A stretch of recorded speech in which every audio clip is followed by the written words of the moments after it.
तर नमस्कार मित्रांनो, स्वागत आहे तुमचं आजच्या या व्लॉगमध्ये. तर आज आमच्याकडं हळद काढायचं काम चालू होतं. मी काय यांच्याकडे लवकर आलो नाही, कारण मी सकाळी गेलो होतो गुराकडं. गुराकडून येऊन जेवण वगैरे केलं आणि मग यांच्याकडे आलो. तरी मला यायला 12:30-1 वाजलीच होती. जेवणाच्या अगोदर यांनी सांगितलं होतं, की ही जेवढी हळद काढलेली तेवढी शेडमध्ये नेऊन ठेवायची. मग लागलो कामाला.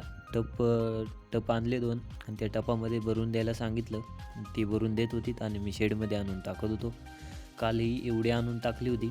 आज थोडीशी जेवढी काढली होती तेवढी आणून टाकायचं काम चालू होतं आणि त्यात ऊन एवढं खतरनाक लागत होतं तर काय बोलायचं आहे. तरी पण काम चालू होतं.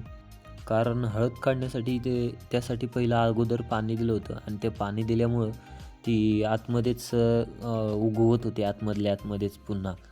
मग त्यासाठी पटापट उरकायला लागणार होतं, कारण 1-2 दिवस जरी उशीर झाला तरी आतमध्ये उगवून बसणार होते हळद, त्यामुळे काय त्याचा फायदाच नसता झाला. मग पटापट कामं उरकली. माझं तर काम झालं होतं आणायचं. मग गेलो जेवायला. आपली जेवणाची सुट्टी झाली होती. जेवण वगैरे केलं, थोडासा आराम केला आणि मग आलो गुरांकडं. गुरांचं आपलं दररोजचंच आहे, तरी पण आलो गुराकडं. गुराकडं आल्यानंतर आज BGMIच्या BGISच्या सर्व्हायवल स्टेजच्या मॅच चालू होत्या. त्या बघत बसलो, कारण काय टाईमपासच नव्हता. चालू होतं मग. तर असा होता आजचा व्लॉग आवडला तर लाईक करा, शेअर करा आणि फॉलो करा आणि यूट्यूब चॅनलला आपल्या सबस्क्राईबही करा आणि दाखवा थोडासा सपोर्ट.